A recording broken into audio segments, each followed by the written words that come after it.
नमस्ते दर्शकबिन, हजुरलाई फेरि दोस्रो अर्को एपिसोडमा आएको छु।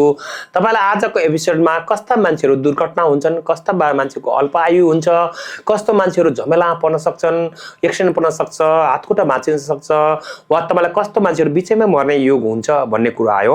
यसमा अब तपाईलाई मैले मोटामोटी आज मैले हस्तरेखा भए त सजिलो तपाईलाई बुझ्ने स्टाइलले भन्छु, चिनाको स्टाइल तपाईँ बुझ्नुहुन्न, तर तपाईलाई मैले एकदम थ्योरी प्र्याक्टिकल हिसाबले बुझ्ने तरिकाले भन्छु। किन चिना त हामीले लगनमा शुक्र बसेको छ, नीचमा राहु छ, यो त तपाईले बुझ्नुहुन्न।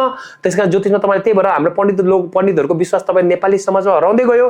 तपाईलाई बुझ्ने र सजिलो स्टाइलले कस्तो मान्छेहरूको एक्सिडेन्ट हुने चान्स हुन्छ भन्दाखेरि तपाईलाई अहिले भन्दैछु, जसको जीवन रेखा हेर्नुहोस्, यो रेखालाई जीवन रेखा भनिन्छ। यो जीवन रेखा आदि काटिएको छ, आदि काटेछ वा आदि भाग छैन र भाग्य रेखा छैन। जस्तै यो जीवन रेखा भन्छ, यो जीवन रेखा भन्छ। यदि जीवन रेखा छैन, काटेको छ र भाग्य रेखा पनि छैन, यो कान्छी उम्लो पनि छोटो छ। अब यो तीनटा भाग भयो। अब मैले तपाईलाई हातको भन्दैछु, यदि यो छोटो यो उम्लो मेरो लगभग पुगेको छ, यो मेरो उम्लो पछि, तर यो उम्ला यो यहाँ नपुगेर यो उम्लो यहाँ तल भएको हुन्छ र यो जुन जीवन रेखा छ, यो जीवन रेखा यो टुटेको हुन्छ, पुरा हुँदैन। जीवन रेखा टुटेको छ, यो कान्छी उम्लो छोटो छ, अनि त्यस्तो स्थिति छ र तपाईको बुवा पनि 40 वर्षमा खस्नु भएको छ, हजुरबुवा 45 वर्षमा खस्नु भएको छ भने तपाईको ब्लड पनि हेरिन्छ। ज्योतिषमा हामीले हेर्दा धेरै कुरालाई सर्च गरेर भनेको हुन्छ। अनि त्यस्तो स्थिति छ र यदि तपाईको बुवा पनि 50-55 खस्नु भएको छ हजुर भने ब्लडमा त्यही रिलेसन छ भने तपाईलाई 35-40 वर्षमा ठूलो खड्गो आउन सक्छ, एक्सिडेन्ट हुन सक्नुहुन्छ वा तपाईँ मर्नै सक्नुहुन्छ।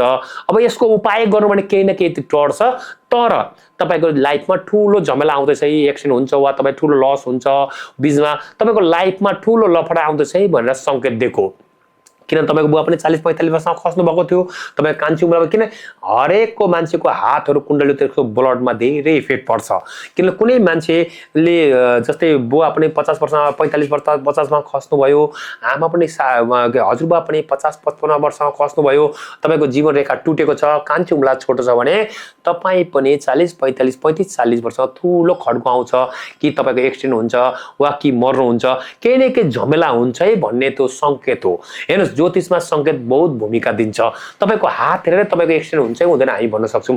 अब तपाईँ गाउँ घरमा हेर्नुहोस्, जति नै मान्छे एक्सिडेन्ट भएको छ सायद त्यसको जीवन रेखा टुटेको हुन्छ कि कान्छी उम्ला छोटो भएको हुन्छ।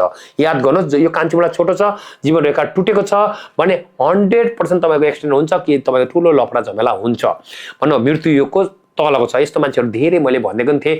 अहिले मैले त्यो मान्छेको नाम भन्दैन, यो हाम्रै सिलगढीसम्मको एउटा नेपाली हुनुहुन्छ, उहाँ घरमा मैले कुनै अपर्च्युनिटीले पुगेको थिएँ। पुग्दा उहाँको हातमा यो जीवन रेखै छैन, जीवन रेखा भाग्य रेखा पनि छैन, जीवन रेखा पनि छैन। अब मैले उहाँलाई के भने, तपाईँको छोरोको ऊ त्यतिखेर लगभग 9-10 वर्ष थियो, आजभन्दा 6 वर्ष अगाडि घटना हो। मैले उसलाई भनेको थिएँ, तपाईँको छोरालाई एकदम तपाईँको भाग्यले मात्रै बाँचिरहेछ, तर तैपनि तपाईँको ज्योतिष केही उपाय गर्नु भन्दा उहाँले केही इन्ट्रेस्ट दिनु भएन। उहाँको अहिले म तपाईँ नामै भन्दैन सक्छु, तर नाम प्राइभेट हामी यसरी डाइरेक्ट भन्दैनौँ। उहाँको 2 वर्ष अगाडि, मैले 6 वर्ष अगाडि भनेको त 4 वर्षपछि उहाँको छोरोको दुईटै खुट्टा एउटा खुट्टा काट्नु पर्यो सायद, वा भेलर कहाँ लगेर लगभग 50 लाख खर्च गर्दैन। अहिले पनि त मान्छे तगडा भएको छैन। यदि मसँग डाइरेक्ट सोध्नु भने त मान्छे भनिदिन्छु, यसरी हामी पब्लिकमा आएर चाहिँ कसैको भन्दैनौँ, किन उसको यो जीवन रेखै छैन। जो अहिले भन्छ जीवन रेखै छैन, त्यो जीवन रेखा नरह कान्छी उम्ला छोटो छ भने 100% एक्सिडेन्ट हुन्छ। त्यसमा हामीले डर देखाएको होइन, तर ज्योतिष उपाय गर्नुभयो भने केही न केही फाइदा चाहिँ हुन्छ। सम्झिनुहोस्, भोलि पानी आउँदैछ, तपाईँले छाता लिएर हिँड्नु भने पानीले भिजाउँदैन, एक दुईवटा छिटा लाग्यो भने पानीले चाहिँ भिजाउँदैन। हामीले तपाईँको भाग्य नै चेन्ज गर्छौँ, मर्ने मान्छे सबै बचाउँछौँ भने नेगेटिभ नसोच्नु होला।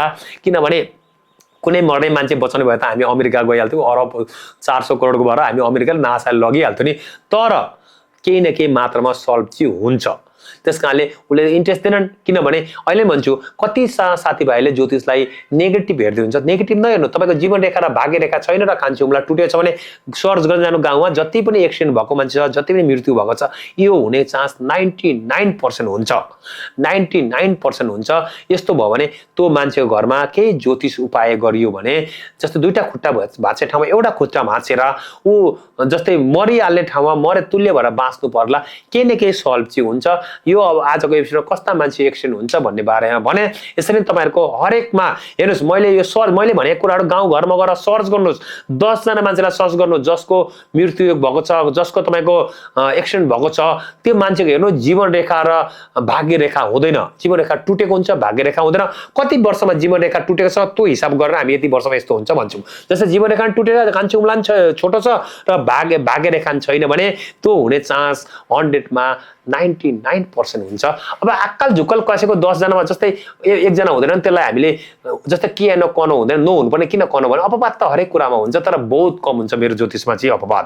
जस्तै मैले भनेपछि 95% वा 99% मिल्नुपर्छ भन्नुको कारण यही हो, किन म चिना हेर्छु, अनि त्यसपछि तपाईँ न्युरोलोजी हेर्छु, तपाईँको स्वर हेर्छु, तपाईँको हात हेर्छु, तपाईँको अनुहार हेर्छु, तपाईँको डिएनए हेर्छु, यो सबैबाट भनेको कारणले हामीले ठोक्का दिएको। त्यसकारण यस्ता मान्छेहरू छन्, होसियार रहनु। अगाडि नै यस्तो हुन्छ भने थाहा पाएपछि आफू त्यो अनुसारले हिँड्नु भने आउनेवाला जीवनमा धेरै समस्याबाट अलिकति बच्न सकिन्छ।